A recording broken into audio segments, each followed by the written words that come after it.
Oh, thank you. Yes, sir. I think at this point, we're probably not going to do that for some reason. I'll talk to you afterwards about why. All right, everyone. I wonder if we can stand. We're calling the Bloomington City Council meeting to order for a Pledge of Allegiance and a moment of silence. And I would like if we could also think about our moment of silence, thinking about our friends, brothers, and sisters in Charleston this evening. Thank you. I pledge Allegiance to the flag of the United States of America and to the republic for which it stands, one nation, under God, indivisible, with liberty and justice for all.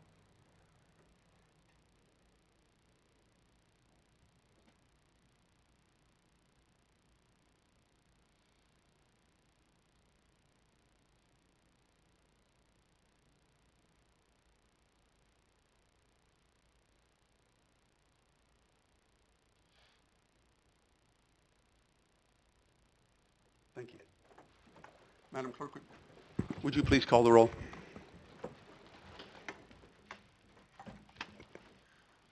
Alderman Lauer, Here. Alderman Sage, Alderman Malomboy, Here. Alderman Burkus, Here. Alderman Painter, Here. Alderman Schmidt, Here. Alderman Black, Here. Alderman Hallman, Here. Alderman Fruin, Here. Mayor Renner. Here. Thank you very much. We're going to go ahead and start with public comment, which now at the record show begins at 7:08, and I'm going to begin to read a couple of the names. We're starting out pursuant to our ordinance with people. Oh, excuse me. We'll start the public comment slightly later. I'm just get 1 minute of clarification. Those of you who might be here for the Fell Avenue project, it is at least very likely that that will be postponed, a decision on that to a future meeting. You're certainly welcome to speak to it tonight. There's no reason why you can't, but just as an FYI, okay, because we have more than the number of people to fill public comment this evening. I don't know, I haven't called them, but we're going to go ahead and, I'm going to, if you will be as expeditious as possible, you have up to 3 minutes. Given that we have quite a few people who want to speak, I'm going to need to be fairly draconian about that, give you, if at moments you're a little over 3 minutes, I'm going to have to say, wrap it up within, you can actually say a lot in 10 seconds if you're crafting your thoughts. Mayor, So, do we have more than 5 people that want to speak? yes. So are we, We're just going to start. I'm going to start with 2 people who were not able to speak at a previous meeting. That's pursuant to our ordinance, and that's Josh Smidgal and Gary Lambert. And then at that point, we go in order to whoever is just randomly Mayor. chosen from that.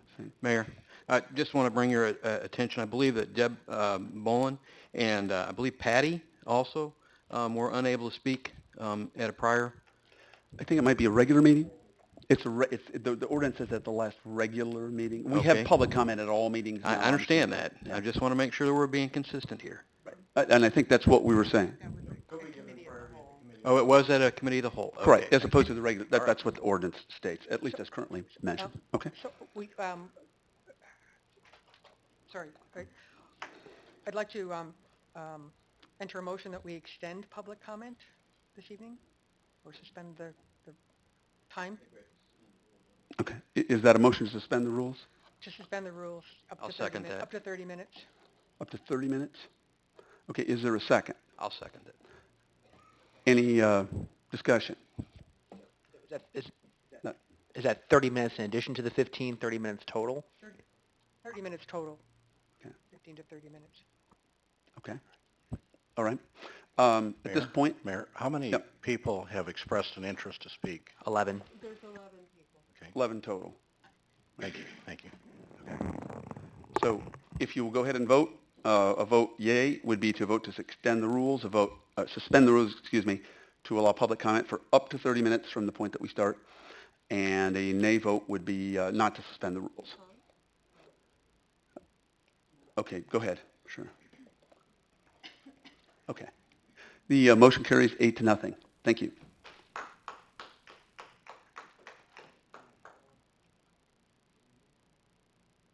There we go. Okay. Can we call three of them in a row so people know who's on deck? Yeah, I'm going to go ahead and announce it. So if you'll please come up, I'm going to announce several in a row so that we can continue to be as expeditious as possible so we can get to the matters, as many people as possible to speak.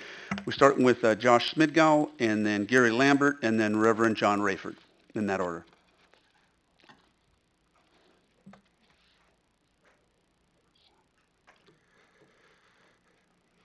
It's Fist Bump again from the most feared morning talk show in America, Ian Bain's morning show on Cities 92.9.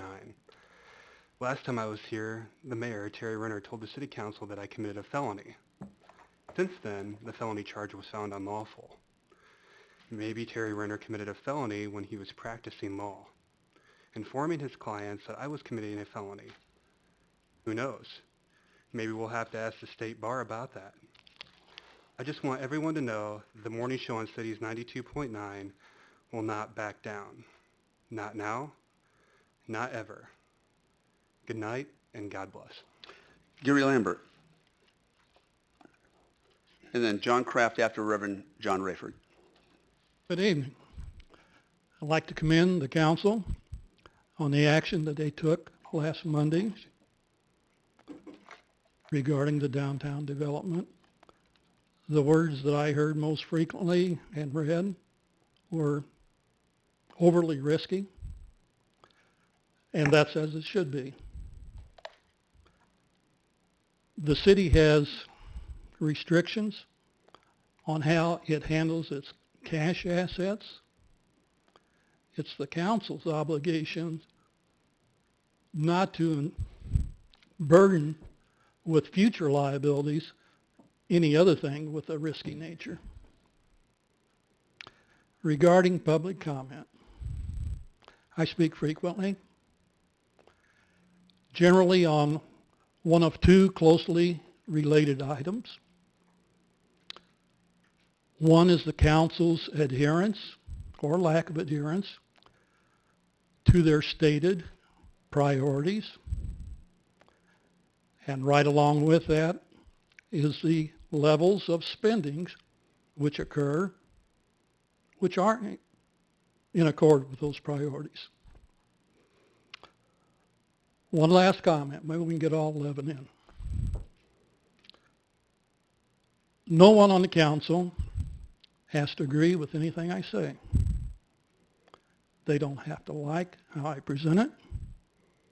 They don't have to like me or any other presenter.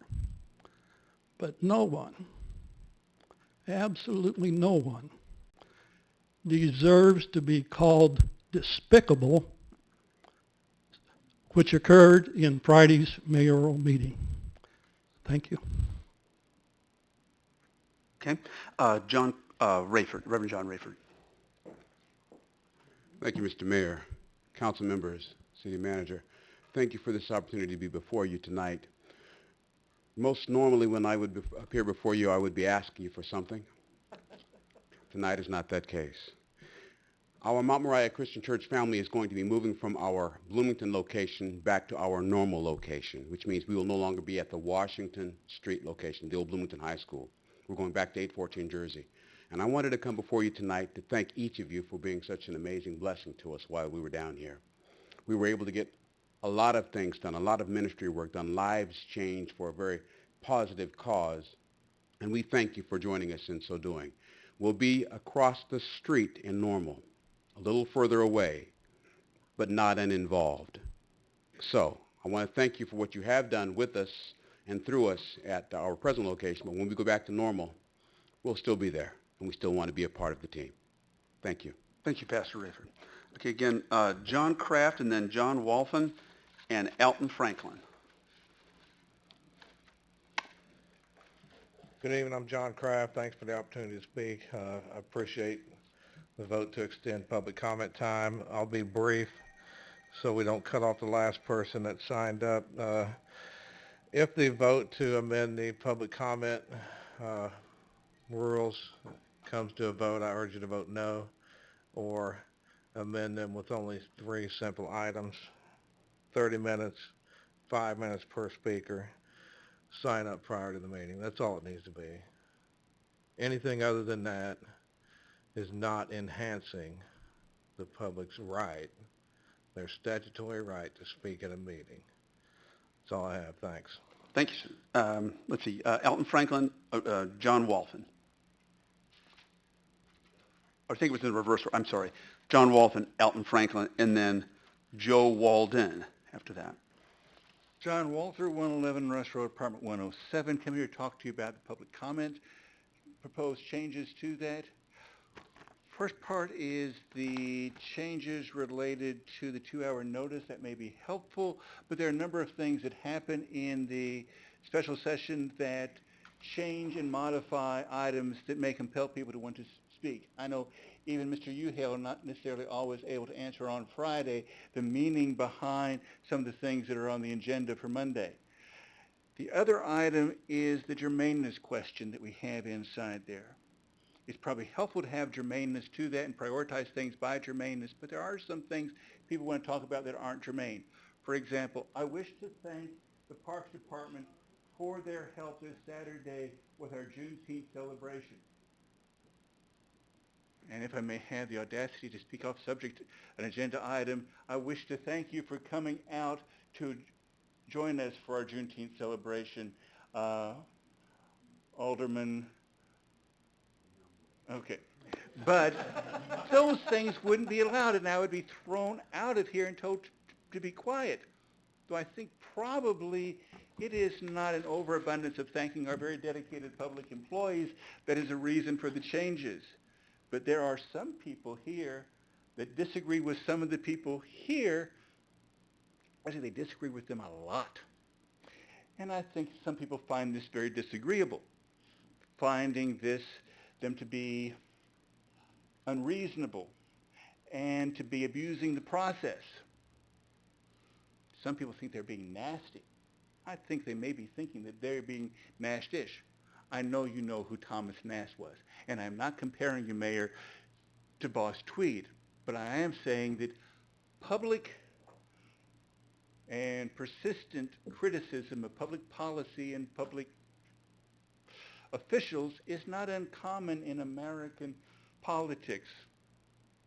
And it does not make somebody less than garbage.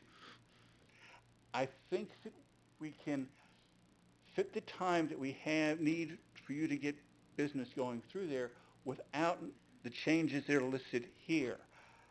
And I think I'm nearly at the end of my 3 minutes, which I am surprised I did not go over. I have more to, would you please include what people have for public comments so that maybe repetitions can be avoided if you're concerned about all the repetitions, who said what and what they were talking about? Because there are a number of issues people have to speak on that you may not be aware of, and they may need to make their concerns public. Thank you. Thank you. Joe Walden, Alton Franklin, Joe Walden, and then Patricia Martin.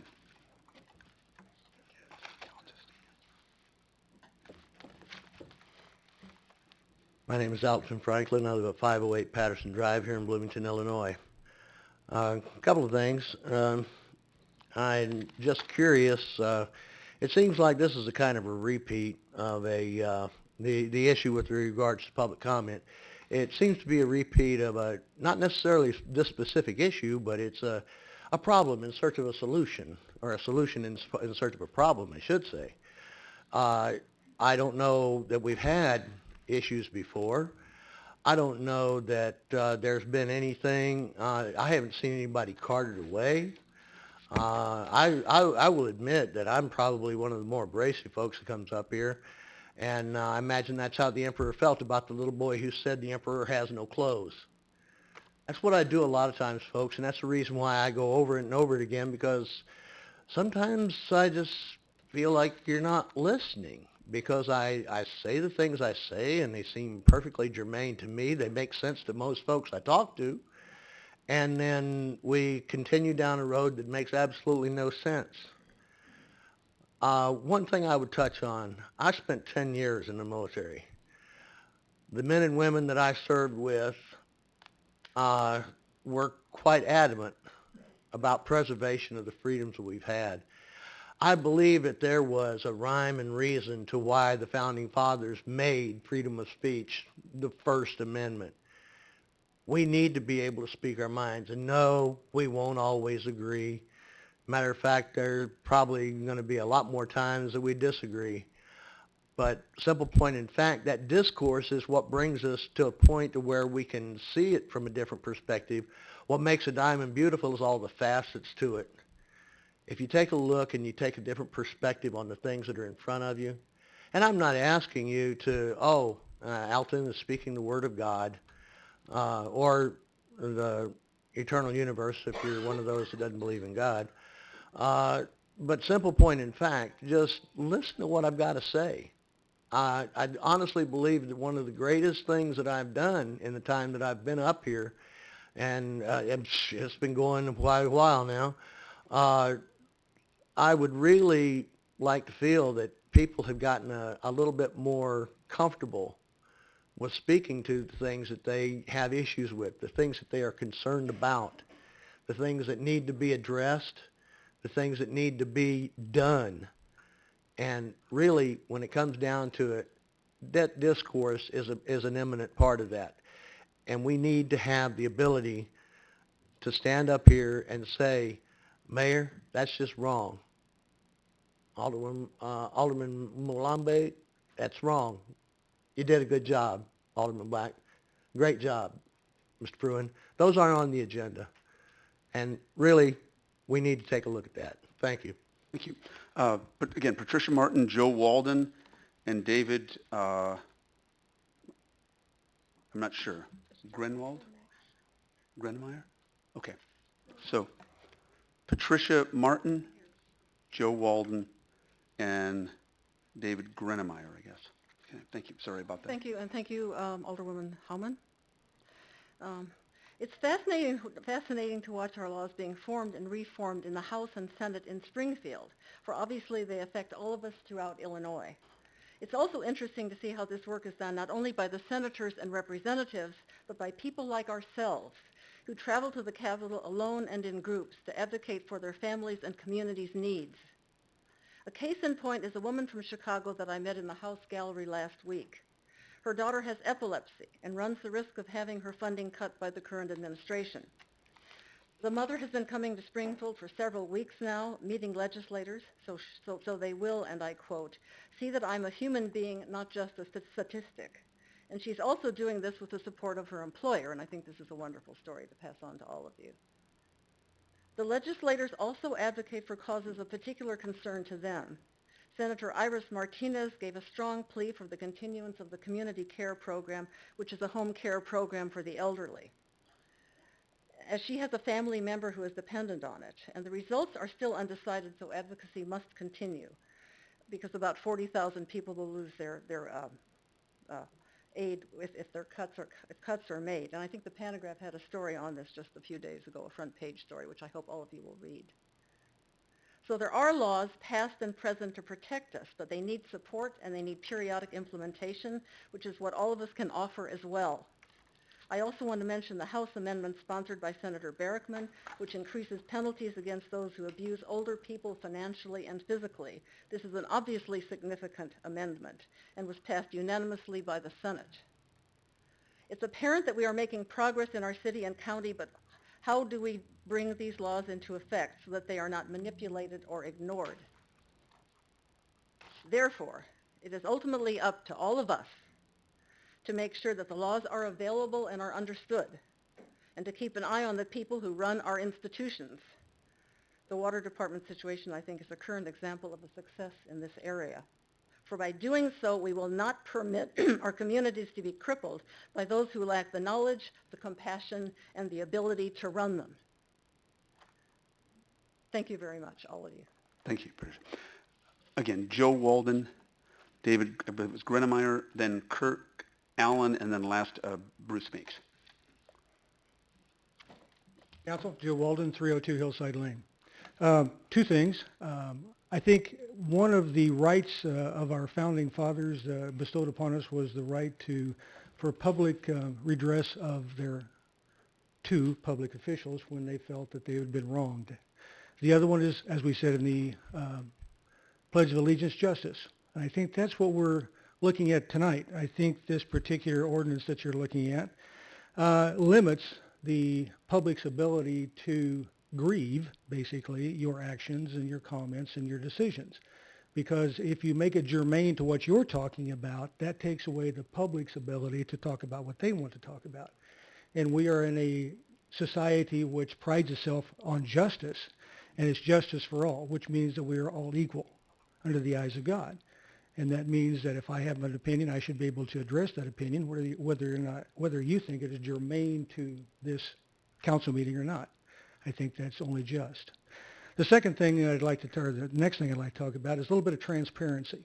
And the thing is, when you go into executive session and when you have ideas, you may have the best ideas around. And I think sometimes we all agree with, we need to move forward. We need to raise some buildings. We need to get some green space.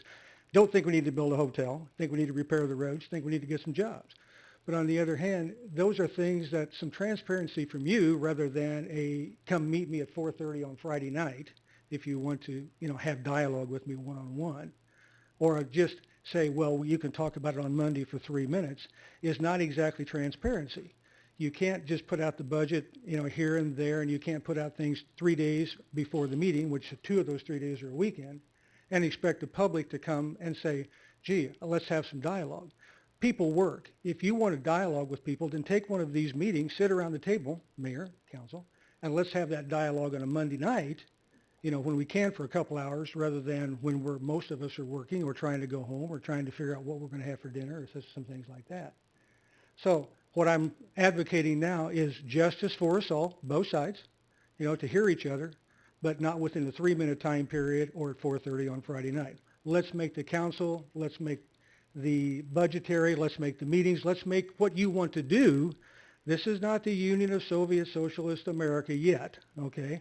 So let's go with, this dialogue, but let's have it when we can really have it and talk about it. Fair enough? I think that's reasonable. I would hope you would also too.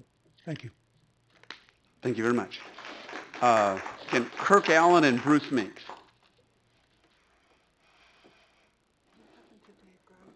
Oh, excuse me, Dave Grunemeyer.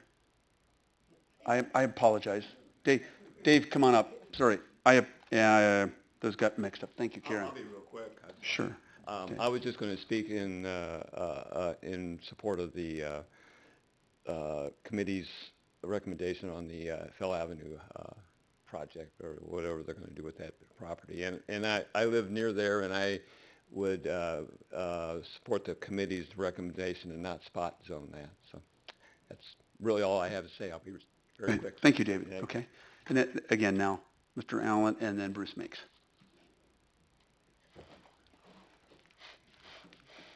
Thank you, Mayor. Thank you, council members. My name is Kirk Allen. I'm the co-founder of Edgar County Watchdogs. We're a local accountability group. If you haven't paid attention to what's going on up north with College of DuPage, we started going to those meetings. We started getting inside tips of what was going on, and the first thing they did was take steps to restrict the public's comment.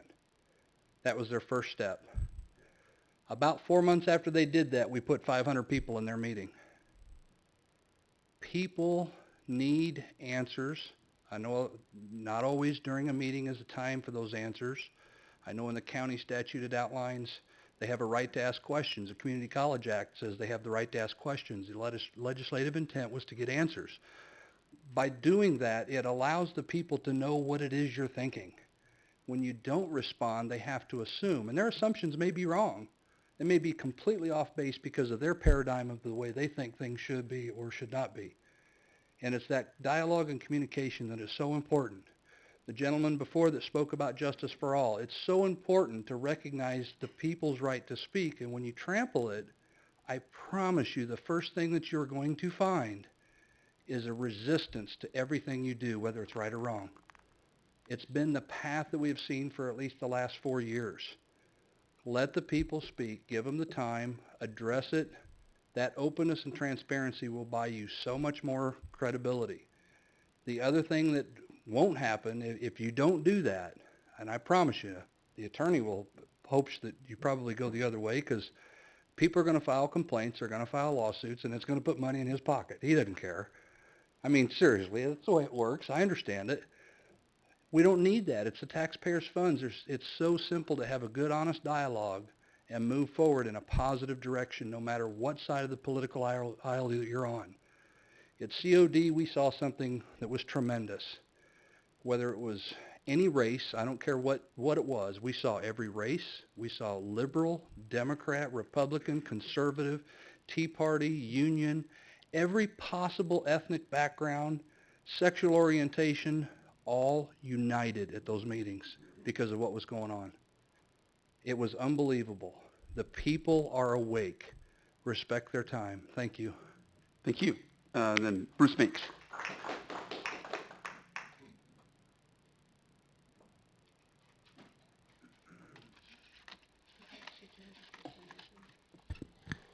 Bruce Meeks. I've addressed the councils since about 1974 in public comment. I'm probably one of the few people in this room that's done that. I've done it for pro and I've done it for con, but I have not done it for a nonprofit. I've not done it for Republicans or Democrats or Tea Partiers or prairie dogs or chickens. I've done it for the citizens. I was backed into a corner when I came here on June 3rd, 2013 to speak to the Administrative Finance Committee. The chairman was Rob Fazzini, who had stated, which all of you who are veteran council people will know, I do not believe there should be public comment at all sitting in that chair that Diane now holds, that we own. The Office of the Attorney General concluded that the Administrative and Finance Committee of the Bloomington City Council Committee violated the OMA by failing to provide an opportunity for public comment at the June 3rd, 2013 meeting. You may not be aware of this. The letter went to Todd Greenberg. I think you're going the wrong direction. I have tried to work with this council. I have advocated for you as council people to have more data, to have more information before Thursday at 4 o'clock or Friday at 6 o'clock or whatever it is, and you have about 72 hours to process it all, 28 megabytes of data for this council meeting. But it's fallen on deaf ears. I've offered you an open data transparency ordinance called the Open Data. It's gone nowhere with a council that supposedly was all elected for openness and transparency. I've had it. I've tried to work with you. I've tried to advocate for you and the citizens. Here's the solution. I've offered it before. You're going to get Robert's Rules of Order training, so hold this over till you finally get that. And I've been behind that with the state's attorney since 2013. Because I believe in Robert's Rules of Order, and if David Sage was here, he probably would chime in a few things too. This is not providing quality basic services of data and information to you, the council, or to the citizens of this community. We needed to have a dialogue. We've talked about it and talked about it. We have a committee of the whole. Use that as your intake point for public intake, public input, public engagement. We have a wonderful objective, engage residents that are well informed and involved in an open governance process. You haven't made it. I gave you the website transparency ordinance before this mayor was ever elected. He took it and said, "Oh, we're open government." You move things around the website, you added a few things, and you call it transparency. You're not there yet, and there's no reason we can't get there. We got rid of the automatic committees partially because of what I did, not what you did. It was illegally formed. They were 3 months late from being expired from the experiment that Mr. Hales and Mr. Stockton set up without council vote. I hope you rethink this, and I hope you kick it back to the committee of the whole, and that's where the discussion should be. And you know what? Has anybody done any citizen input before this came before the council? Oh, wait a minute, we forget about the citizens. Okay, we're going to go ahead and move to recognition and appointments. If you are in the audience, if you'd please stand. Brandy Sweeney to the Scott Estate Health Committee Trust Investment Committee.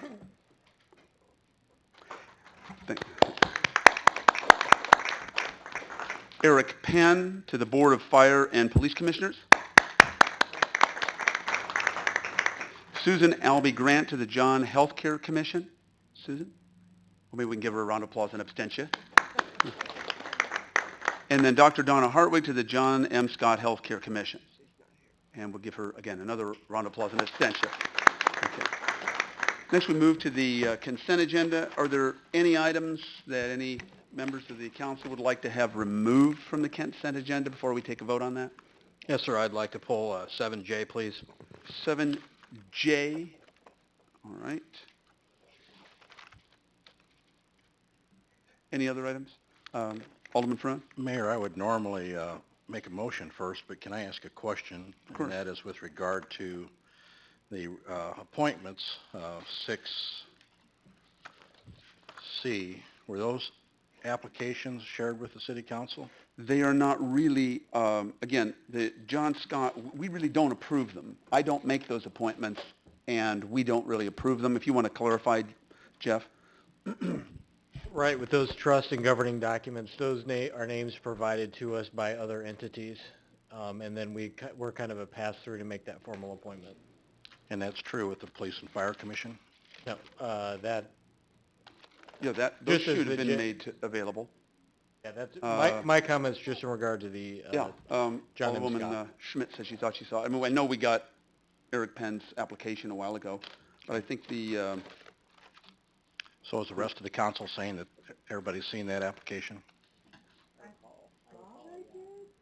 I don't recall seeing it. the only one that you would see would be 6B of this group, because the others are Scott Estate and Scott Healthcare. But that should have been available I understand. in the council chambers. Yeah. Well, I assume by the silence of others that everybody's seen it except for me, unless someone would speak to that effect. No, I haven't seen it either. Was it not in the council? I can't say. I'm not here every day, so Okay. I don't Yeah, know. Yes. And City Mayor, let's see, Beth Oakley was off on Friday, so there is a chance that she may not have got that out, I think. Normally, what is it, in the council room? She was off, so I'm not sure if it was put out, so Okay. there may have been Well, Alderwoman Schmidt, do you misstep remember, did you see it in the chambers? It may have been when I read the packet. Maybe they read the packet. Uh-huh, okay. Okay. Well, Mayor, let me simplify life and say that, let's just make sure, if, assuming that this did not come to us, that we just use this as a learning opportunity to make sure we put some focus on making sure we get these ahead of time. I have no objection to any of these, and so I do not intend to pull it, but I think it is important that we follow our procedure, our guidelines, and be consistent. Right. So, Well, I don't think anybody could possibly disagree with that. Yeah, absolutely. And this is the first time that I've known that you didn't have the paperwork, in advance. I don't see it in either, does Scott. I think I must have seen the name in the packet. Okay. All right. And then we can try to make sure that we've got systems in place so that just in case somebody isn't available, available on a Friday, that there's a backup to be sure that that's, if there are appointments. Because this one winds up being one. There were times where we've had somewhere around a dozen, at once. So obviously we want to make sure that that information is in the hands of the council. Okay. Anything else? Okay, thank you. All right, is there a motion to approve the consent agenda as presented with the exception of item 7J? So moved. Moved by Alderwoman Howman. Is there a second? A second. Second by Alderwoman Schmidt. And this we can do by voice vote. No, we have to do that? Oh, okay. and Sorry. Mayor, with regard to the consent I'm and sorry. regular Yes, agenda, Alderman Fruin, yes. I've not received any monies or financial benefits from any of the individuals or organizations referenced in these specific agenda items. Thank you. Thank you. Again, an aye vote is in favor of the consent agenda minus 7J. Okay. The motion carries 8-0. There are no nays to announce, Madam Clerk. Oops, excuse me. All right. And we then move on to item 7J. Alderman Lauer, you had concerns or issues? Yes, I'm not going to, I'm pulling it just for further clarification and some concern. Moving into the future, I'm afraid that we may be somehow setting a precedence for these changes. And I realize that this is not something like a new construction or major change to the building or even really how it's been used moving into the future. However, just looking at uh, our priorities downtown and how we're handling development, this allows for the building and the business that's going to be occupying it or currently is occupying it to be precluded from the required parking.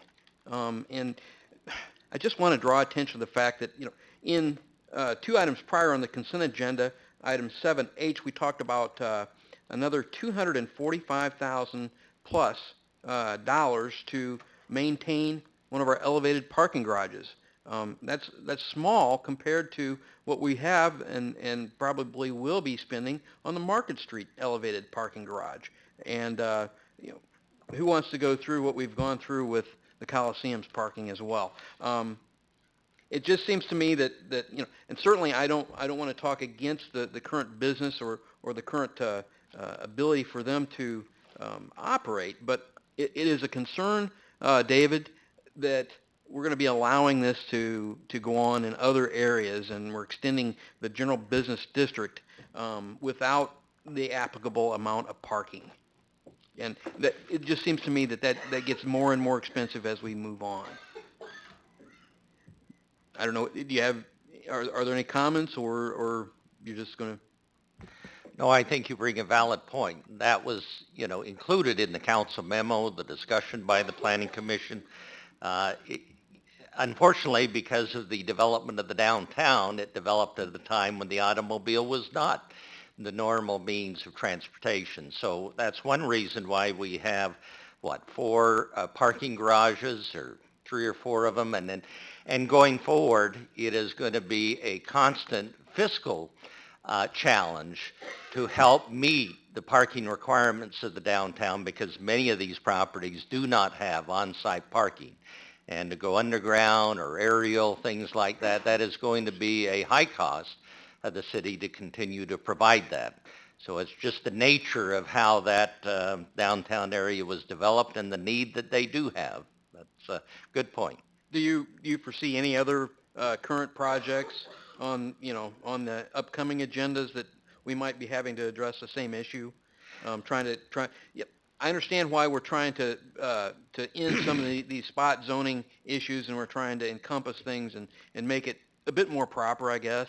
But Well, two things. One, I think it is an issue that one property owner may get, approval from an adjacent property owner to utilize some of their parking, but if that's not an indefinite legal contract, things like that, what happens if one of those property owners at some point says, no, you can't use my parking lot anymore? And secondly, you might recall the downtown master plan does call for the need for another public parking garage in the northeast quadrant of the downtown. So even if it's been identified already, there's a need for more public parking, which unfortunately will have to be provided by the city in order to meet some of the parking demands of the existing businesses downtown. just as a footnote, I am experiencing that in some odd times. We have businesses along Lincoln Street that operate on Saturdays and Sundays when most of our residents are using on-street parking, and it is becoming very, very congested. And so I've got a lot of complaints because of that. So it's just a word of caution. I'm not necessarily against this. I'm certainly not against what is going on with that building. I think it's a great thing, but it just seems to me that I'm very, very concerned about how we're moving forward with our plan, and it's expensive. Okay. Thanks. All right. Is there then a motion to approve this as presented? I'll make a motion to approve this. Okay, moved by Alderwoman Schmidt. Is there a second? Second by Alderwoman Burgess. Any further discussion? I actually Alderwoman would Schmidt. like to, I'm sorry. Oh, yeah, go ahead. Alderwoman Schmidt, I'm sorry. I just want to make a comment. I appreciate your concern about the overall lack of parking in the downtown, but I do want to point out that Ms. Maurer made efforts to reach out and get agreements with PNC and Second Presbyterian, and that happens a lot in the downtown. There's a great deal of collaboration. We see that with the Castle Theater. We see it with the Bloomington Center for Performing Arts. And I think as a neighborhood, I guess if you would, there's really a lot of support to make it work in what is kind of a tight area. So I want to make sure that she gets acknowledged for having thought about that ahead of time before she moved ahead with this. Again, I don't have a problem at all with what she's doing. I'm just concerned with the overall aspect of, are we adhering to our plan? And maybe the plan is not appropriate to start with. There's a number of areas that I don't agree with and are very expensive and don't really fit with our current economy, and what the challenges that we have ahead and meeting our primary fundamental needs that the citizens expect prior to doing a number of other maybe less high priority items. Thank you. Okay. Again, an I vote is in favor, a nay vote would be opposed.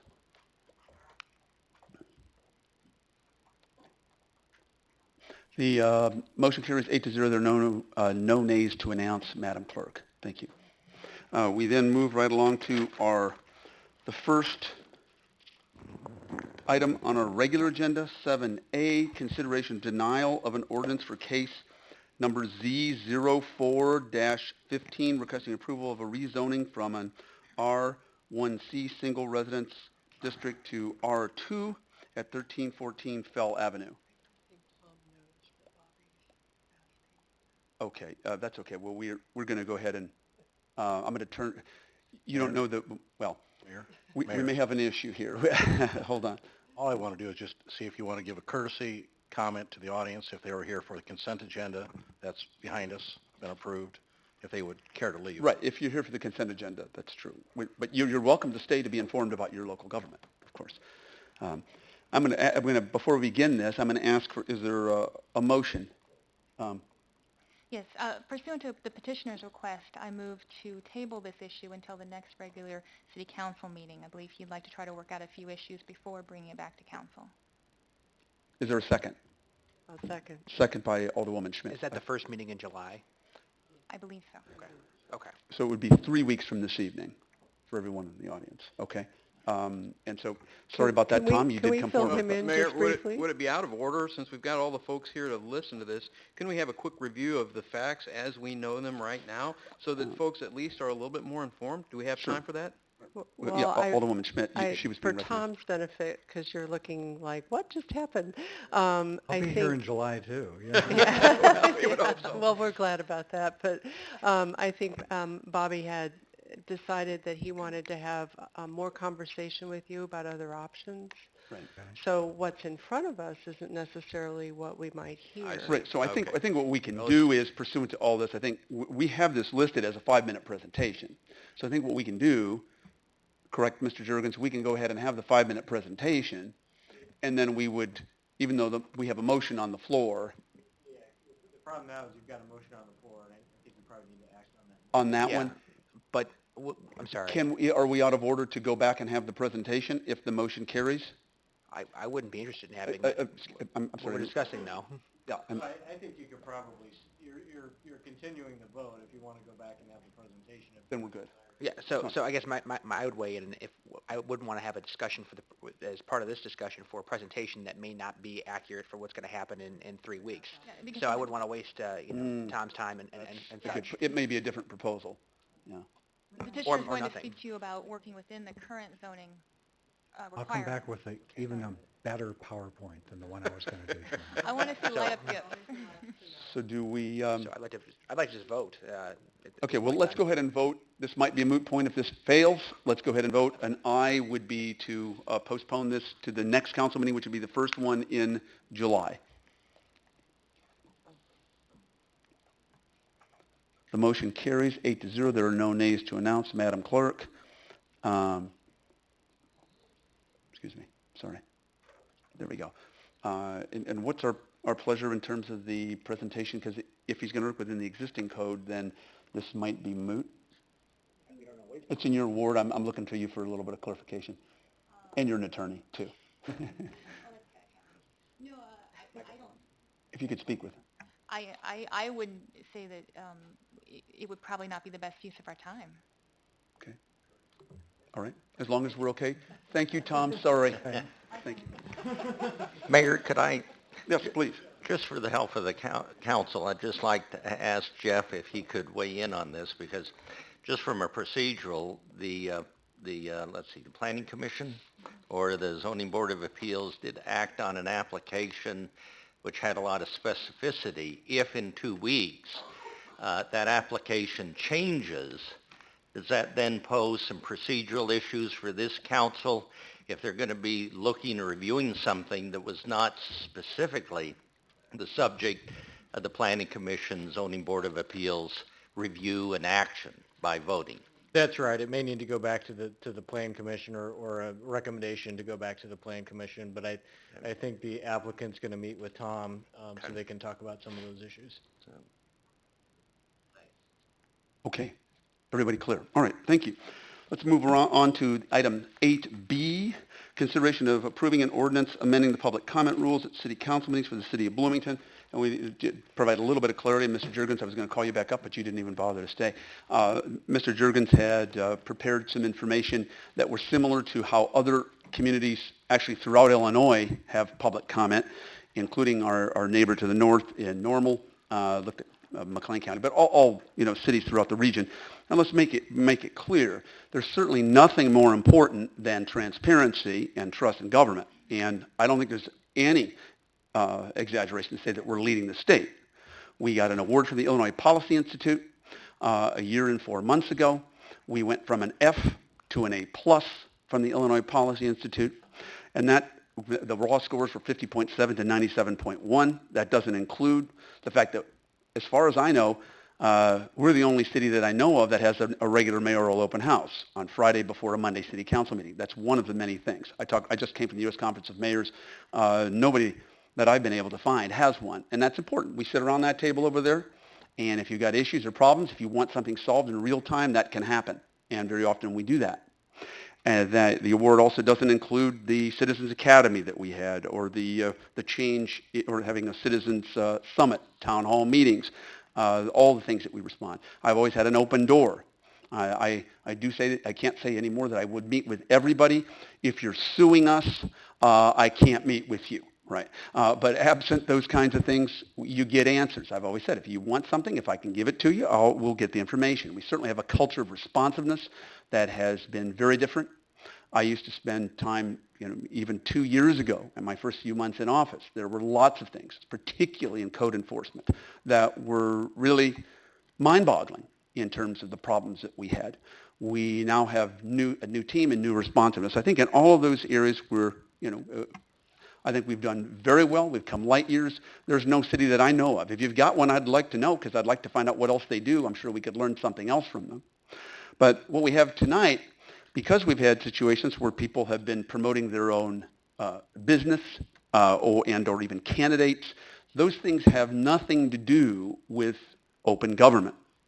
What we're considering is something that Normal and most cities throughout our state require, and most states throughout the country, if they allow public comment, and I think we should have some public comment.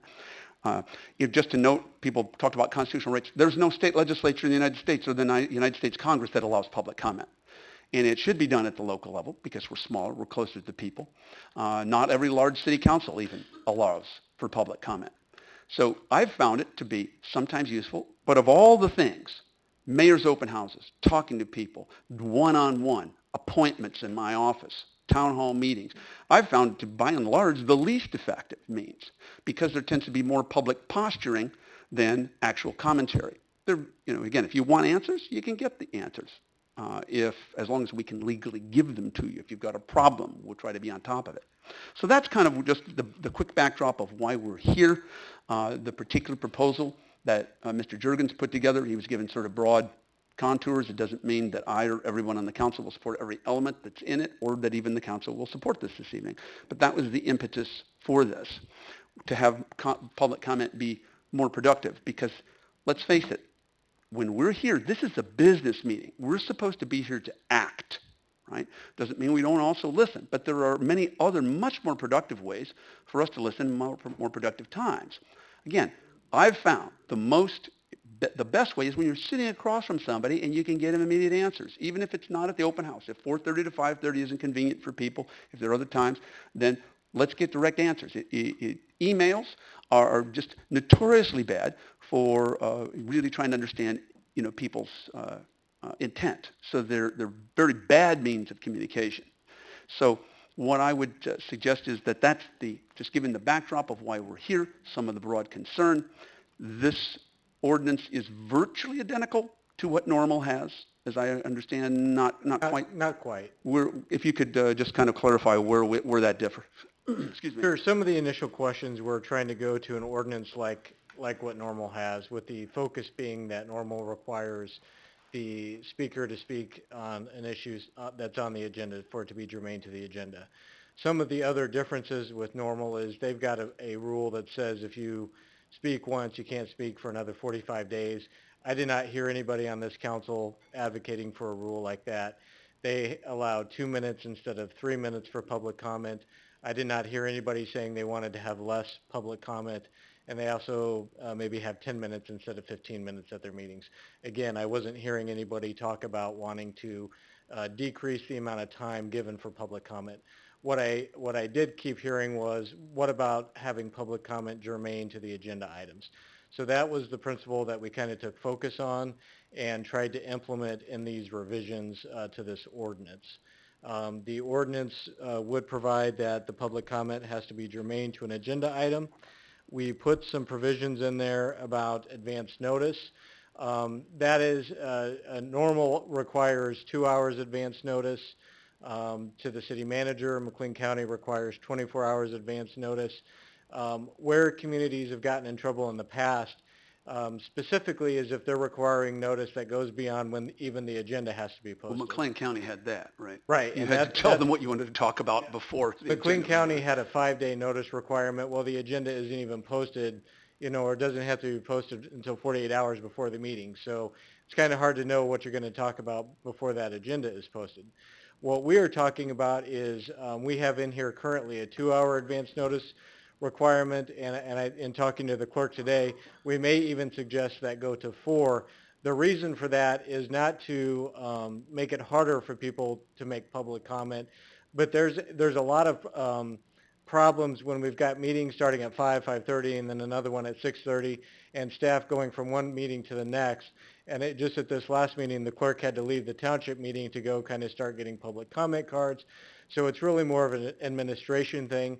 If you do go with something like that, we want to make it as easy as possible for people to sign up, go by email, by telephone, by That was fax. so if somebody can't physically be here because they have If to they work, can't, right. they can, as long as they have an email sent, That's right. then they can That's right. be in the queue. Absolutely. So we don't want to make that as a hindrance to public comment, but we'd like the council to consider, if you're going to think about that, some sort of administrative process to let us work out so that we can get people on the queue. Now, the other reason that is helpful from an administrative standpoint is then the clerk's office can start to kind of maintain a list. If we start to go with, people who don't get to speak, we're able to carry that over. We're able to make sure that people are getting through that process efficiently, and we're not losing track of anybody. So it would allow the clerk's office to help maintain kind of a better protocol of that. What we're not doing is suggesting people have to sign up, 24 hours, days ahead of time, that kind of thing. Just a reasonable amount of time for us to administratively work that out. Again, we can do it if we do it right before the meeting, but it's just a little bit more difficult for staff to do that. Again, that's a policy decision for you, and that was the reason why that provision was in there. The other thing that a couple other things that this ordinance does, it's kind of been our practice to have public comment at work sessions. We've been doing that recently, but it wasn't in our ordinance to allow public comment at work sessions. So this ordinance makes that correction and says we will have public comment at work sessions. Every once in a while we will have a work session, and that would be provided. Our old ordinance did not specifically reference committees or task force. And as Mr. Meeks referenced, the Attorney General's office did come down with an opinion, and they've done this in other jurisdictions as well, saying that you need to have public comment at committee meetings. Well, the city kind of did away with committees, so it wasn't necessarily as important to be in our old ordinance, but now we've gotten into the practice of starting up some random committees and some ad hoc committees and some task force. So we have been having public comment at those, but we wanted to make sure it was clear in the ordinance that we were going to be having public comment at those meetings.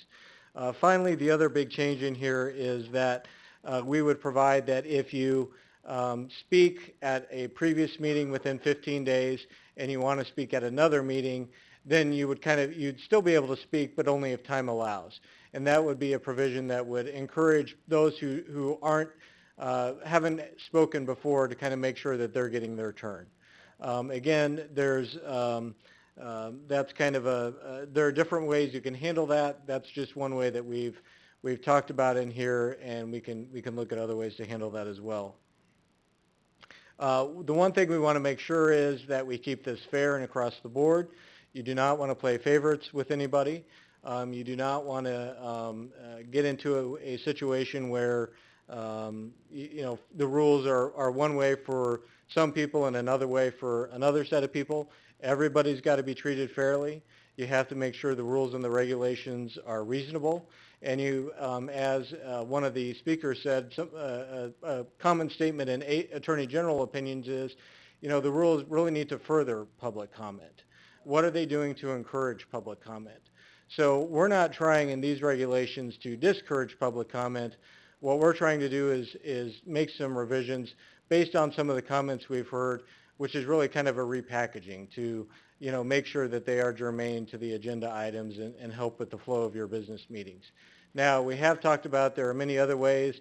If you want to have public comment periods or times that are not, where you don't want to have it be subject to the agenda, you can do that. We can talk about different ways to do that as well. But the initial questions and conversation was kind of being germane to the agenda, so that's what's before you tonight. Thank you. At this point, questions? Alderman, excuse me. Oh, do we want a motion on the floor? Oh, is there a motion on the floor then, and then we can move for questions? I'd like to move that we table this until we have more public comment. Is there a second? Okay. I'll second. Okay. Second. No. Well, 3 weeks. How about 4 weeks? That way we can, I'm going to have a... So committee of the whole meeting, or would you like the next city council? Let's do it. Well, yeah, can we do it at a committee of the whole first and then? You can discuss it at a committee of the whole meeting. Now, you could always call a special meeting as well, but... Can I ask, what's the point? I mean, we all know the issue. Well, the point is to engage the public about this particular subject. Mm-hmm. And I am intending to have an open forum of my own. This will give me the time to do that.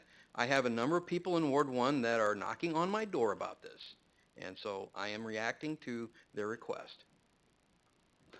Okay. So for point of clarification here, it would, if this motion were to fail, what then happens? We go back to the main motion? Or I don't think there is a main motion yet. We don't have a motion on the table. Okay, so a date certain, the committee of the whole meeting in July. Voting. Okay. So to table? Okay. So there'd be a motion, this is a motion to table it. Okay. And we do have a second. Is there any further debate on this or discussion? I would just, as mayor, urge us to act, not to continue our tradition of waiting and delaying if we know what issues are, not to put off to tomorrow what we can do today. But that's my only comment. Alderman Fruin. So clarification. Right. Is it July 20th we're talking about, or what date are we talking about for the... You said 4 weeks. You suggested we bring this up. The committee of the whole in July. Committee of the whole. That'd be the third Monday. Okay. Okay. Okay, just want to understand. All right. Okay. So at this point, we have a motion to table this to the committee of the whole meeting. An aye is in favor of tabling it, and nay is against tabling it. Okay.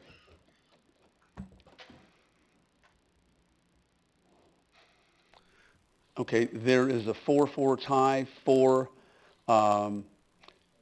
are in favor of tabling it, and then the nays. Madam Clerk, would you announce the nays, and then I'll vote?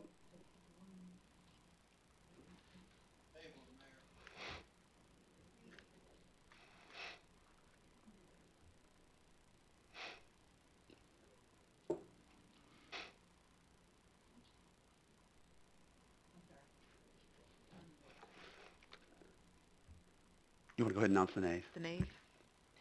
Alderman Burgess, Alderman Painter, Alderman Black, Alderman Hallman. Okay.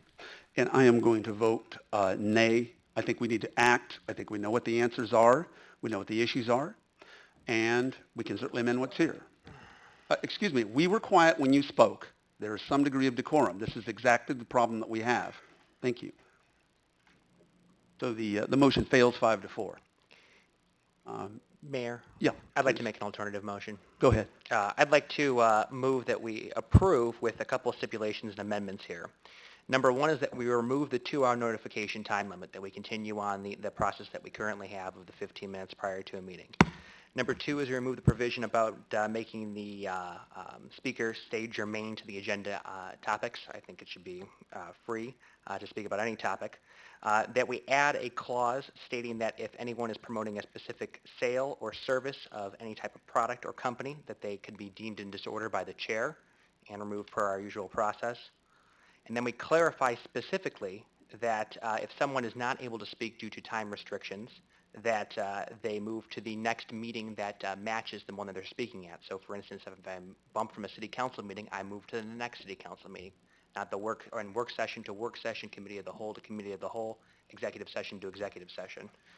And finally, as part of the last point here, is that we add, as we've done very similar to a packet that I received for the remarks on agenda item 8A, that we add all emails from residents and business owners to the public record as part of submitting information into the public record. Okay, you've got quite a few amendments. I sure here. do. Let me go back to the. Okay, the first one's pretty easy. You're suggesting we remove strike that the 2-hour notification window. We continue our notification, process so we would as not per change normal. that until. Alderman Black, if I could just ask, because Sure. staff has had some confusion on this, and perhaps it's not written the best way. Is it the intent of the council that people, once we're at quarter till a meeting, 15 minutes till a meeting, we're no longer taking public comment cards? Or are the public comment cards available starting at least 15 minutes before the meeting? Starting at least 15 minutes early, and I think 5 minutes prior to the meeting is when we stop collecting them. Okay, so are you proposing that we put that in the ordinance? Yes. Okay. Can you repeat that again for everybody? So comment cards become available, what was it, 15 minutes? Is that how we typically do it? At least, typically, At least 15 minutes, so as soon as we possibly can, given staff time restraints, and then to be collected up to 5 minutes prior to the meeting start So there's time. a 5-minute closing. Yeah, I think that's reasonable. Because there sometimes is a little bit of pandemonium at the very end sometimes when Absolutely. when we have a clerk moving from a township and other things to try to get that. And I want to also speak to why I'm making Yeah, this no, a I just, later well, point, I but want let's to get clarify yeah. what you're proposing, see if there's a second, and then we move on. Okay, so you're proposing that instead of 2 hours, at least 15 minutes, close it off 5 minutes beforehand. You're proposing that we remove the germane... Up to 5 minutes beforehand. Up so to if, 5 if, minutes. If we're, running all over the place, then we have to, accommodate that. The germaneness Yeah, would be that's removed strike that. according to your amendment. If you are promoting a private business of some form, what was the language you used? Sales or service business somewhere in the community. Campaigning, commercial, thank you, commercial. Okay, or campaigning, that would be, the chair would... Could call disorder as we would if they were being disorderly. Okay. And then the priority, if you didn't get to speak in the previous council meeting... We're very clear about that bridge. So if you don't speak at a council meeting, you get moved to the next council meeting. You're so at the as we did this evening. Right. Well, so, we really have that in our...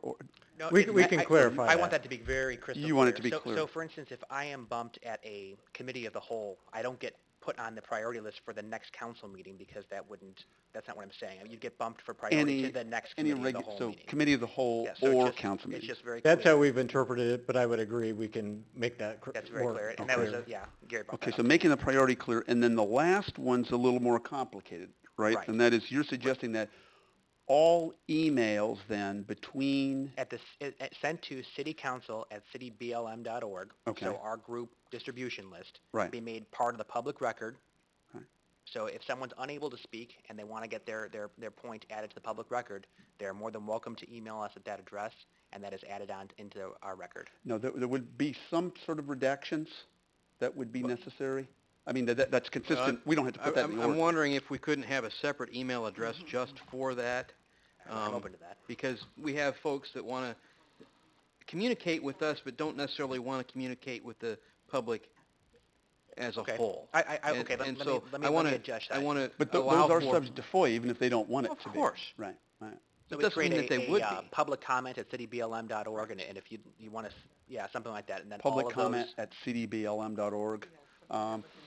Let me whatever see, document Scott, you you're bring up. probably pulling your hair out, but administratively, how difficult would that be for us to establish, and at what timetable? Is this something we could get done within 30 days? He could do anything. That's a new email address. Let's have him confirm, though. Yes, the email address, public comment at cityblm.org, could be added very quickly. Could An you define very quickly? alternative I'm sorry, I or a just wanna- suggestion might be something on the site where it could be a form fillable type of a thing and sent, to a database that can be pulled up. It's possible to require, certain identifications if we do it form fillable on the website, if that's the council's I'm open to preference. both. I mean, as soon as we can administratively handle that. I think that the email address probably the easiest to create first, and then a form second. But in a heartbeat. Sure. Yeah. Okay, but by timetable, how quickly are we talking? So the email address, we could have it turned up tomorrow. Okay? Cool. All right. And then and to be clear too, is that email address will automatically then forward to city council at cityblm.org. So it's not sitting in some email account that nobody's reading. We could forward it wherever, is appropriate. If we were going to forward it to city council, I'm not sure, why we would need the other one, but, whatever. For the concern Well, that we for the specific purpose of allowing a little bit of anonymity to constituents that want to communicate with either the entire council and the mayor or Sure. any group of us individually. Sure, but if we were forwarding the public comment at City BLM to City Council at City BLM, No longer, it would, okay, it so would be we like have an sending issue it. there. And probably a legality. I'm not sure. So, just saying. Jeff, did you want to weigh in? Are there any legal issues with that? You're talking about, is there a concern with somebody sending something to City BLM public comment and then that being forwarded to the entire council and part of a public record? I think what we would need to do is put some sort of disclaimer on it so that people are aware that they are, submitting something that's going to be part of the public record, and then they make that decision. Yeah. Now, one other question along with that. In our current ordinance, and we did put this in last summer, we have a similar process now where people can submit written comments and it becomes part of the public record. We have a requirement that they do that, I believe, at least 24 hours in advance. Do we want to change that to make that a little bit more flexible? The 24-hour requirement was basically to allow the clerk's office time to gather those comments, to get them all in front of you, because I believe we not only make them part of the record, but we then pass them out to all the council members. So this is, I think, probably a little bit of an expansion of that program we started last summer. One thing we could do is, assuming if we haven't gotten a second yet, but we could do is see what the workflow was on this, and maybe everything seems to shift to this, and we don't need the duplication of the other process. I don't know. But let me ask at this point, is there a second to that? Because we've gone quite a ways. Is there a second to this proposal? I'll second that, Mayor. Second by Alderwoman Howman. And now, let's see, Alderman Milwambwe and Alderwoman Burgess. Sure. And this is why I actually seconded Alderman Lauer's motion to table it, because I'm witnessing a lot of verbal and mental gymnastics. And we're talking about things that are, complicated. We're talking about hypotheticals and things that could happen. So I think, it's incumbent upon us to take a little bit more time. I would assume that maybe Jeff needs to do a little bit of research on some of the proposals that have been made. I know from our experience in the past is that we don't seem to do so well when we try to do things on the floor and just keep going and with 3, 4, 5, 6 different amendments. So I wouldn't be in favor of that. I'd rather we take a little bit of time to think about it. There are just a couple of provisions of what Alderman Black raised that I'd want to make sure are carefully crafted and are done the correct way. So I would ask, if, I think it would be good to see if there's a consensus for what's been discussed and proposed and allow us time to come back with a written ordinance so you can see in black and white what those changes are going to be and that they actually reflect what your intent is and what your desire is. If I can, based on this, maybe offer a compromise if the maker and the seconder, how, to maybe to address all these. Just, yeah, go ahead. Mayor, I have a concern in terms of the email. Okay, well, let me finish this, and then if you want to weigh in on this. If we can have this motion be to direct the staff to make these changes and bring it back to us for final approval? I don't think, at this point in time, I think we're actually We're voting on a up more policy. public comment. I mean, I don't see a reason to delay it. I mean, other than, I guess, get clarification. Maybe I break it off into two. I think the first 3 points I made were pretty much just adjustments to what's on the page in terms of striking things. So that could be done today. But maybe we need to go back and take a look at this. But Scott noted that it's very easy to get a public comment at cityblm.org. But because it does seem to me, of all the, even though you got 5 things, I guess what I'm wondering, and Sherry will come back to you in just a second here, the priority is pretty clear. Most everything you've suggested seems to be pretty clear. We're just not including something here. We're talking about a time limit, 15 minutes, 5 minutes. We're talking about priorities that are pretty clearly in our ordinance right now. It's the email portion that it sounds like if we've got a policy, those are administrative details that we can work out. So I would then, I guess, amend my motion, if Diana is amenable to it, that we remove the email component of it for, I guess, further staff review or at a date certain, ideally the next city council meeting. That's the part that creates some clarification issues. And then the rest of it, I think, is pretty clear and right in front of us to determine today. It probably doesn't need us to debate on. Okay, so just if the maker of the motion, okay, so just so everybody, especially in the audience here for the record, at least 15 minutes or beginning public comment. 5 we cut off. We're getting rid of the germaneness from your proposal. The chair would declare someone out of order if they're trying to promote a particular business or if they're campaigning, if they're a candidate for office. Priorities, we make clear that if you didn't speak last time, either at a committee of the whole or a council meeting, then you get first preference at the next meeting. At the same type. The same type. So committee of the whole, if I get bumped to committee of the whole, I get the next committee of the whole. The committee of the whole. Not the next meeting. Okay. And all right. Before you get too much further, can I just jump in here? Sure. The part that I want to make sure we're on good, solid ground is it's fine to take away the germaneness. It's fine to have the germaneness. The courts have held that's okay. What we need to get some clarification on is the limiting on the sales and the political speech and those kinds of things. Anytime you start regulating the type of speech that's allowed and not allowed, you have to be very careful. So I'm not comfortable standing up here and saying that that's a deadbeat winner.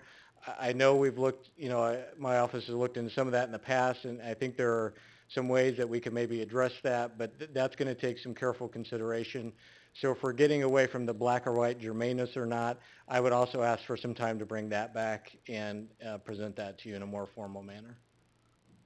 All right, well, legal counsel has spoken. Yeah, I'm comfortable at this point delaying, but I don't want to prolong this forever. Well, I think we're talking about taking a vote, but we're saying you'll come up with the final product that we will see. Yes. Others can chat with their constituents or think about it more, whatever, but we're acting on some core things. Right.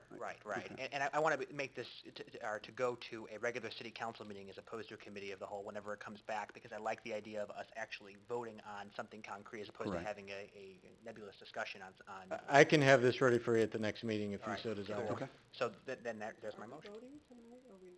Are you asking us to vote? So really the only amendment I'm proposing is that we clarify the meeting priority at this point in time, and then he's circling back. Because right now our ordinance as it stands doesn't have the 2-hour time limit, nor does it have the germaneness. But, okay, what you were suggesting is the changes to what Jeff had proposed would be 15 minutes, at least 15 minutes. Cutoff would be 5 minutes, not the 2 hours that's mentioned. We would eliminate the germaneness.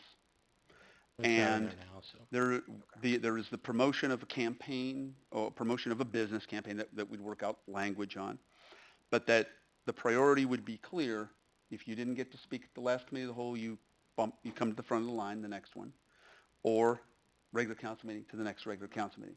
Okay? So those, to answer Alderwoman Schmidt's point, we would be voting on that directive that would be brought, the specific language would be brought to us for final approval first week, or the first meeting in July. Yes. Okay. Now, Alderwoman Burgess, I apologize, you haven't spoken yet, and then I'll come to you, Alderwoman Schmidt. We have other people ahead of me. Okay. Oh, all right, Alderwoman. Very briefly, because it's now been removed, but in the email provision, when you do bring it back, I just wanted some clarification on how it differs from the current ordinance, so for the future. Okay. Alderman Fruin, we haven't heard from you yet, and then Alderman Howman. Thank you, Mayor. My only comment is similar to Alderman Milawambe in that, to my knowledge, we've not had any discussion among ourselves on this proposed ordinance. This is our first night that we've had any discussion. And I agree with this is not the night, I don't think, this is not the time to go through the mechanics. I don't know that I would agree or disagree. I don't have any reason right now to disagree with anything that Alderman Black has mentioned. I think they sound all very good to me, but I just don't know that this is the forum, because I think each one of us could bring something that we want to adapt, and we want to go around and have everybody put in their little features. I just don't think that tonight's the night to provide these directives. We haven't discussed this among ourselves. That's my hesitation. And this is, certainly feel free to do so now. Yeah. Okay, Alderwoman Schmidt, and then Lauer. Diana, her Oh, light's I'm been sorry, on Diana. potentially. That's all right. I bumped over you, sorry. So I appreciate what you're saying, Jim, and I do think we need some time to read the language, reflect. I need time to read language and reflect on it. That's my timing. I do have a question about this idea that people get bumped to the next meeting. Suppose you come to a meeting specifically to speak to something that we're going to be voting on, and then you don't get a chance to do that. How is that going to, how would that work? I mean, if I were a citizen, I'd actually walk away feeling pretty bitter if I made the time to come here and then I couldn't speak to an item on the agenda and they would said, come back in 2 weeks. We'll hear you then. I think that it contradicts what we're trying to do. So I couldn't go with that. And I must say, I don't know what the answer to that is, but that one bothers me in particular. And I think the debate you have as a council is, do you increase the time for public comment, versus your busy meetings? This meeting is a little abnormal. A lot of your meetings are going at least 2 hours, but you obviously want to make sure you dedicate enough time to public comment. But if we're going to stay at the 15-minute mark and you've got a number of people who want to speak, I think the idea of, well, this person came and they did not, let's make sure they get a fair opportunity at the next meeting is a way to help that situation. I do appreciate the intent of it, but I think that somehow it's not aligning with what I think our values are when we have public comment. And I've been sitting here all evening reflecting as sort of an oldster that we fought for a long time to have public comment, and I think Mr. Fruin remembers that. I'm sure Judy Stearns remembers that, and it was not really encouraged. So we've come a long way, and it would be great to get it right. And Alderwoman Howman. Well, to speak to Karen's concern, if we limit it, I mean, if we stick to our 15 minutes, people wouldn't be able to speak anyway, and we're just giving them the opportunity. Yeah. And I appreciate Alderman Black's kind of putting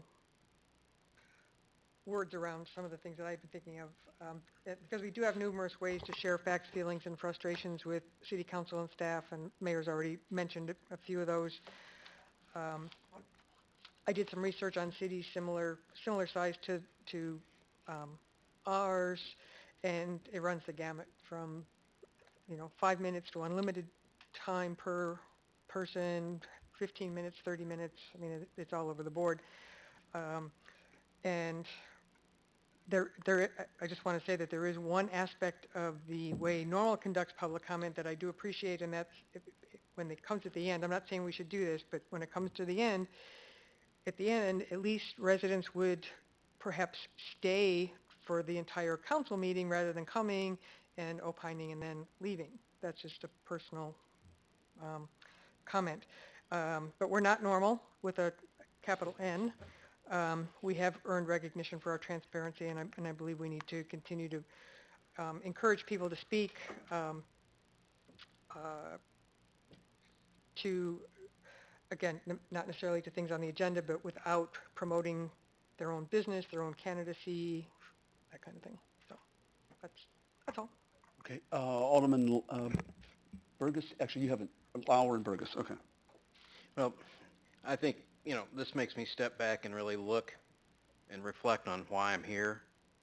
And the reason I'm here are the folks that come in and talk and the folks that voted to allow me the pleasure of occupying their seat.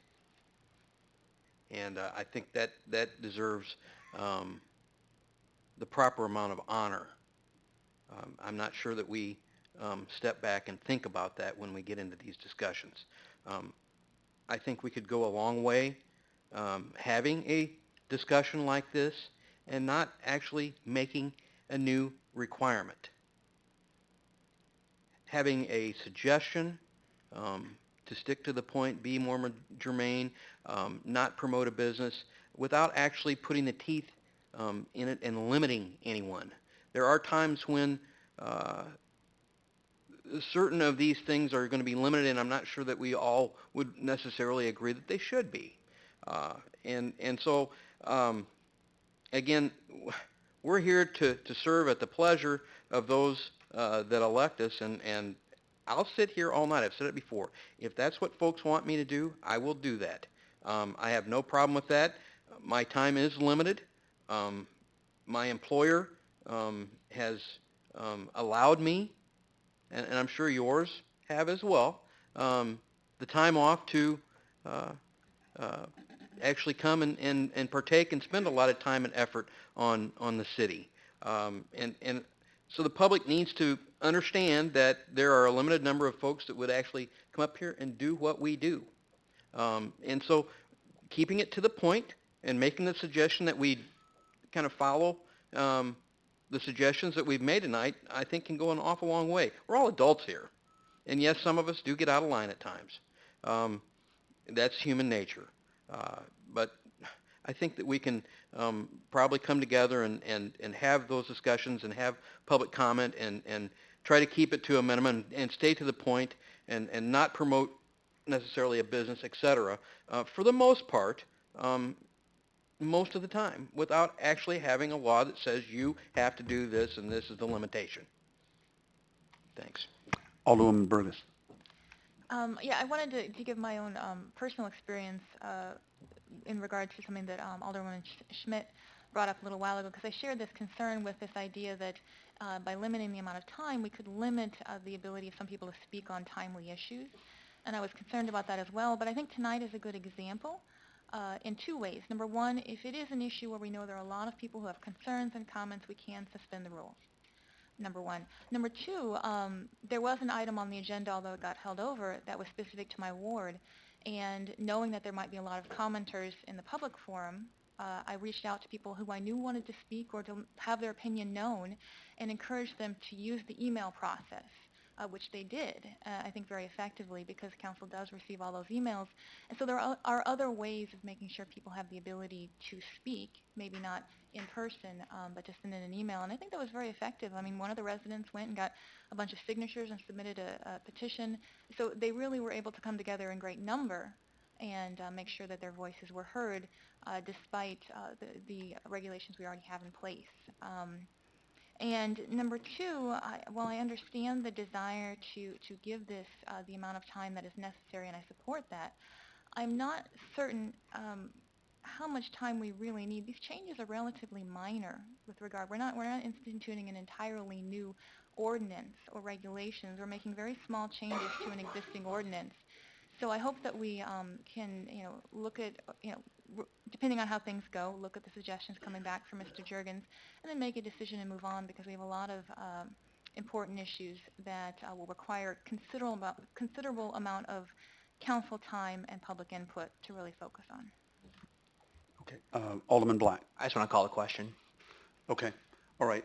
Now, just to clarify what the question is, okay, this would be the council, in a sense, directing staff to do the following things and bring to us an ordinance that would include public comment would begin at least 15 minutes before, would be closed at 5 minutes till the meetings begin.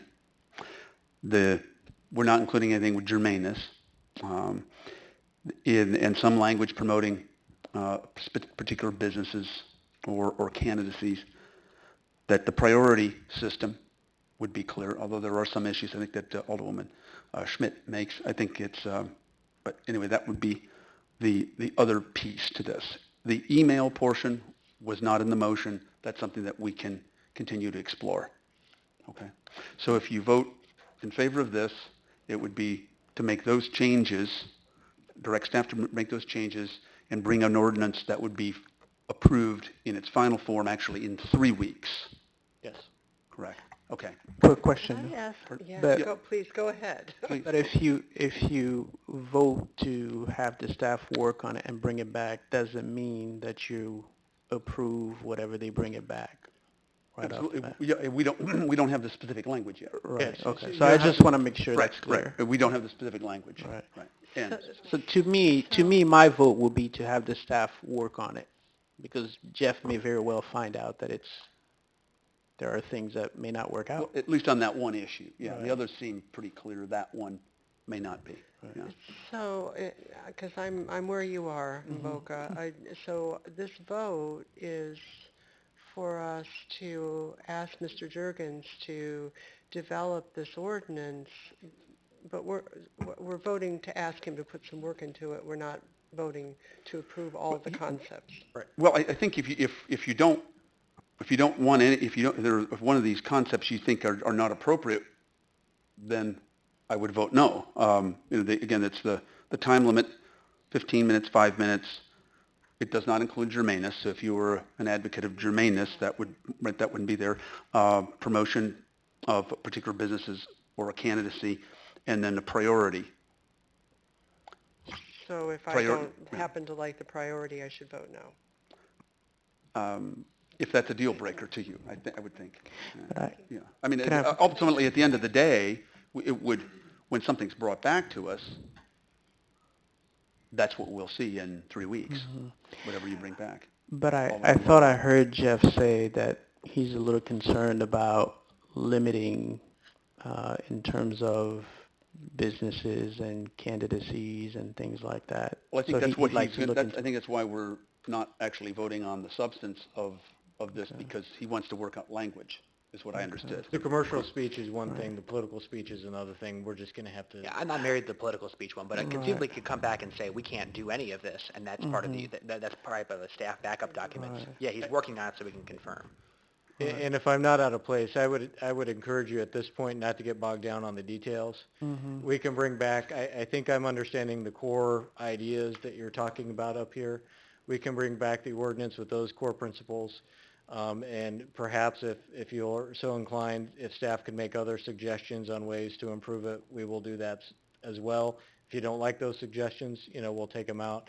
But the conversation that I'm hearing that, I won't talk for the city manager, is that we want to make this a better public comment policy, improve a couple things where we can, but go a little bit different direction than where we initially started to head out. And again, just to be clear, this is something that many citizens have talked to us about, and I know internally the council's talked about and said, okay, public comment is going beyond. It's becoming public advocacy rather than something that is the typical of what we would expect it. It's not as productive, especially if sometimes people who legitimately want to speak about something get crowded out because others are promoting something. Anyway. I also don't want to lose sight of the email issue with the Right, idea of the public yeah. comment. I know the conversations are ongoing. Definitely want that to be incorporated. And we can start to work with staff on that and figure out the best way to do that. And if it's not feasible in that short time frame, just procedurally, kind of some explanation as to why. Right. Well, it sounded like the technological part, according to Scott, was the easy part. There might be some duplication issues, and maybe it maybe it makes the clerk's office, maybe easier. If the second wave is not necessary anymore. That's part of what is kind of hermetically sealed from the first items that you brought forward. And in our current ordinance, there's already some language that allows the clerk's office the ability to kind of promulgate some rules in regards to those written comments. So we'll take a look at that, see if there is any additional change that's needed on there. We'll see what staff can do with this public comment, if we need to put a disclaimer on there. But we can take a look at that, and if we need to make more changes to that for those issues, we can do that, or see if we can just do it as is. Right. Just a couple things. To clarify for normal has 2 minutes, and is maximum 2 minutes, and 10 minutes is the maximum total? That's my understanding on their policy, correct. And is 2 minutes, as I understood, is something that's potentially questionable? I would not go suggest. I'm not advocating 2 minutes. Yeah. That was an empirical question. Yes. I like 3 minutes. I think is a reasonable amount of time for the council to go.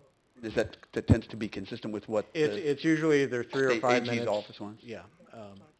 Okay. 3 to 5 minutes. I'm going to beat a dead horse here, and I'm sorry, but in my mind, there's a pretty big difference between the motion that you made and what I'm hearing from you. So I just want to get some clarity on what we're voting on, because I think I'm hearing that we're voting, if we vote for this, we're encouraging you to take these ideas and craft it into an ordinance that we can look at and discuss. That's correct. But I'm not sure that that's what the motion you made, so.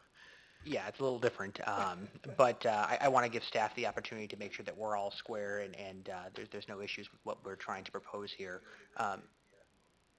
Didn't we have a clarification from the maker and the seconder on this? Yeah, no, earlier. I thought we had a clarification.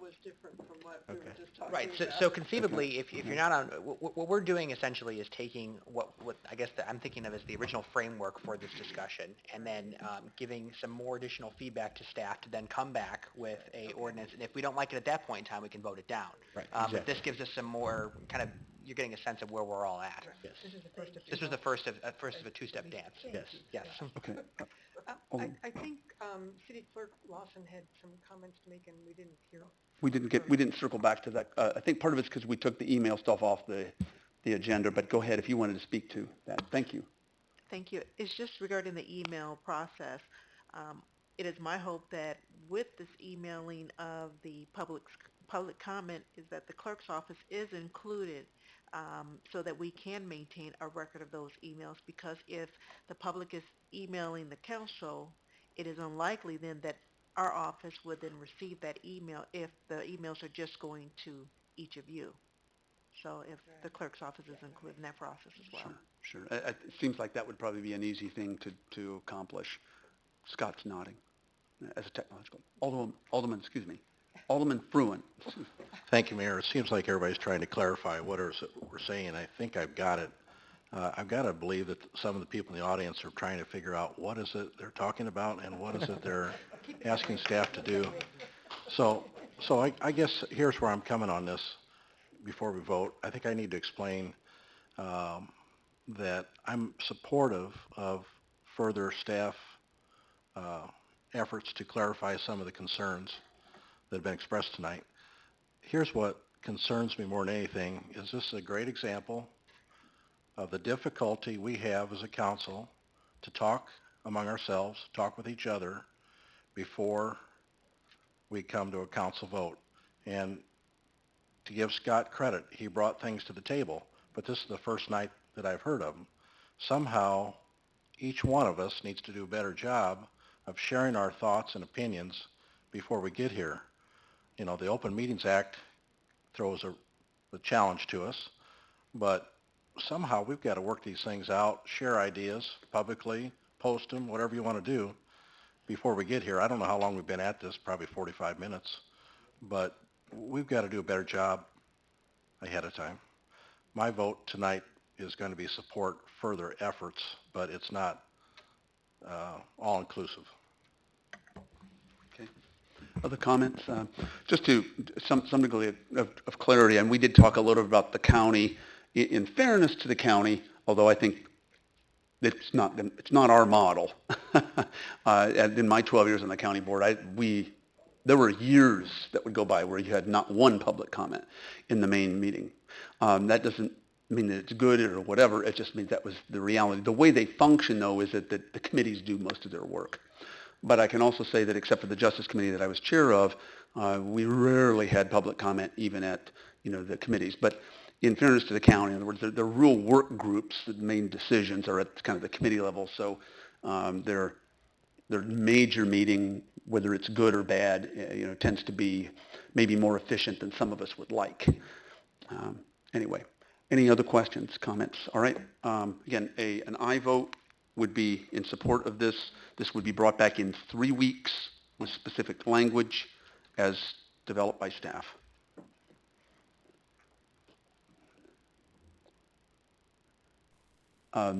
The motion carries 7-1. There is 1 nay. Madam Clerk? Alderman Lauer. Okay. Thank you very much. Thank you. Thank you, Jeff, for your help. Thank you. Great. Moving right along here to our city manager's discussion. Mayor, I have nothing for the council tonight. Okay. And I wanted to first of all, I just got back literally 7 minutes before our 5:30 meeting began from the U.S. Conference of Mayors in San Francisco. And it was certainly a wonderful event in many ways, but pursuant to that, I want to thank Alderman Scott Black for handling the mayor's open house on Friday, and Alderwoman Karen Schmidt and Alderman Mamboka Milawambwe for handling some events that occurred, the Juneteenth celebration, other things when I was gone. And the U.S. Conference of Mayors actually had record attendance. They had about 300 mayors out of they're almost all metro mayors, or 362 metropolitan areas in the United States. And in some cases, there are two, like both Mayor Coos and I were there. So we're one MSA and 2 of us were there. But they're always very engaging, to say the least. And when you have panels from mayors, nobody's up there talking about some theory, or they're not, maybe they'll tell a story, but the story's on point, because one of the things that mayors have to do is they got to make things happen. As they almost always joke, we can't blither on like people in our state capitals or in Washington. We can't choose the issues. Like a legislator in Congress can say, I'll work on 2 or 3 issues. You got to work on everything when you're a mayor. And it's just a very, very different group of people, and certainly the best conferences I've ever been to in my life. And there's always a great set of innovation. There's always new energy that you come to. And then mayors are working throughout the country on the same things we are. They're revitalizing their downtown. Some of them are further along than we are. Some of them are nowhere near as far along as we are. Some are in between. They're working on crime and at-risk youth. They're working on relationships between the minority community and their police. And that obviously was accentuated. The dean of all metro mayors is Joe Riley, the mayor of Charleston, South Carolina. I got to know him really, really well. And he was not at the conference for obvious reasons. He was getting the highest award that the conference gives, and he had to take it in absentia because he was gone. He's retiring at the end of the year. He was elected in 1975. He's been in for 10 terms. But it's not just his work in Charleston. He's been, if you name it, at-risk youth, police, transportation issues, you name the issue, he's been involved in it on something, and he's created a foundation nationally where that actually I'm going to be applying for money for Bloomington for. It's a private foundation. He raises private money, and they try to encourage innovation throughout the country. And what mayors all try to do is steal from everybody else, and that's what they say. Hey, I got a good idea. You steal it. You retrofit it for your community, and then that's what's really, really, important as we go along. But actually, Mayor Riley has graciously agreed. I have a civil rights travel course during May term next year. Actually, we got a dozen mayors that are going to host us throughout the South End, and unfortunately, Mayor Riley will be the last of ours that we meet with, and he will unfortunately have a really powerful, story and give us even greater insight at the end of that, given what he's dealing with right now. and whatever resolution, to the extent you can have resolution on this, comes. So anyway, that's kind of a broader point related to an event that's recently happened. And again, our thoughts and prayers and hopes are for the people who lost loved ones a few days ago. That's all I have. Aldermanic comments. Mayor, I'd just like to say that there's a press conference on Thursday, the 25th, at the Museum of History Town Square concerning the proposed budget cuts by the state for our most vulnerable, including the elderly and the disabled. 11 a.m. Where is it? I'm sorry, Diana. Courthouse Square. Courthouse Square. Yeah. And what's the organization? LifeShield, like Okay. Right. Center for Independent Living. Right. Excuse me. That's it? Okay. Anyone else? Alderman Lauer? Yeah, just a couple items. I recently received an email, I think we probably all did, from, I believe it's Mount Pisgah. Is that Wednesday evening? Oh, from 8 until probably 9:30? 8 to 9 o'clock. Yeah, Right, a remembrance, a memorial to the folks in Charleston. I have a number of friends. There's a large military base there. I have a number of friends that have traversed the area. I've been to Charleston a number of times. Wonderful, wonderful food, a wonderful city. I enjoyed myself. I would love to go back.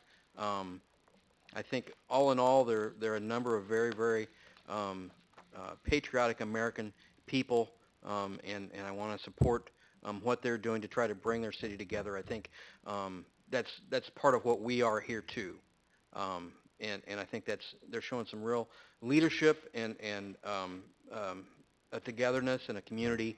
I think they're going to heal. On the same point, we had recently a small issue with violence in Miller Park. We have the upcoming 4th of July celebration, and I'm witnessing some young mothers thinking that it's a dangerous park. It is not a dangerous park. Statistically, it is a very safe park, and I'm sure that our city law enforcement, as well as myself, I live a half a block away, and I am going to be there, and I intend for it to be a very, very safe event, and I hope that the city will come out and enjoy it. Thank you. Thank you for that. I'm absolutely neglected to do that, but yeah, absolutely. Mount Pisgah, Wednesday evening at 8 o'clock. It's on my calendar. I'll be there, and I certainly encourage you all to join us. And at this point, I'm going to need to adjourn, and then I don't have to adjourn. Motion to go into closed session, and then we're all going to go into my office. Okay. So moved. Moved by Alderwoman Howman. Is there a second? Second. For purpose of discussion and litigation. Yes. No action. You can't. Right. Okay. Thanks. And second by Alderman Lauer. Thank you for my motion. All in favor signify by saying aye. Aye. Okay. The motion's carried. We are going to move into my office.